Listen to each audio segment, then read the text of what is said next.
My favorite thing about teaching in a low-income school is that we get so many resources from the government. I don't usually have to go out and spend my own money. They supply a lot of that stuff for us, which is really nice. And if I need something, I can always ask somebody, and I feel like the resources are readily available for me.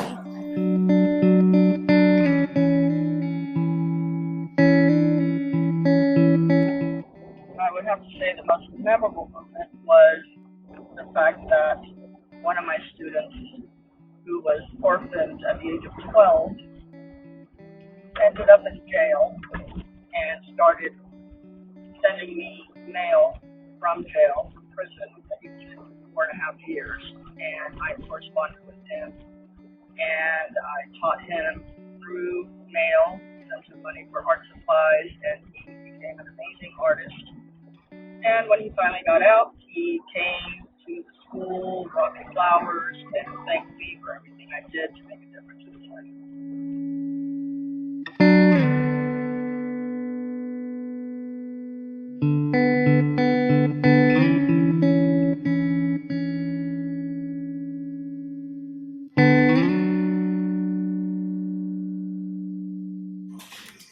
So my least favorite thing about teaching at a low-income school is probably not having as much parent involvement. A lot of our parents are either working multiple jobs or they're doing other things instead of being involved in their child's school life.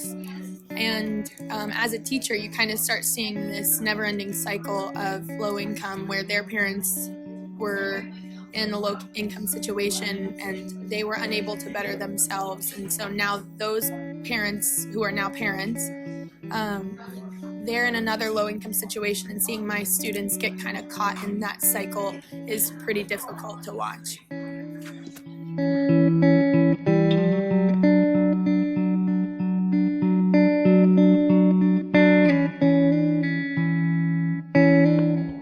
I would have to say the best resources for these kids would be more mental health resources for these kids who have issues at home, whether they're foster or whether they're coming from one-parent homes, or they're coming from other countries and don't know how to handle the stresses that are now forced on them to succeed and to have to do the homework that they don't get help with at home, and dealing with bullying, cyberbullying, all the social media information that's out there.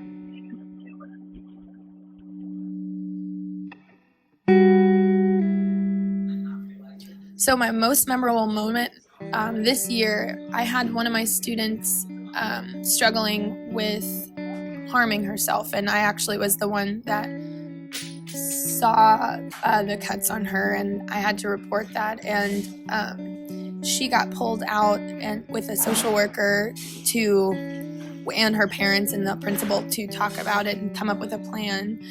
And I wasn't included in that, but she asked if I would be there. And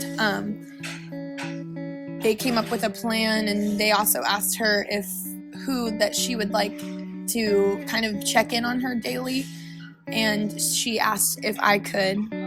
So just seeing how much of an impact I'm making on these kids, that they want me to be around because they feel comfortable with me, they trust me, that's just been really important. And from that, she wrote me a letter just stating that she knew that I was put in her life because God knew that I was the only person who could love her like I was supposed to. So just having the impact on the kids has really been super memorable for me this year.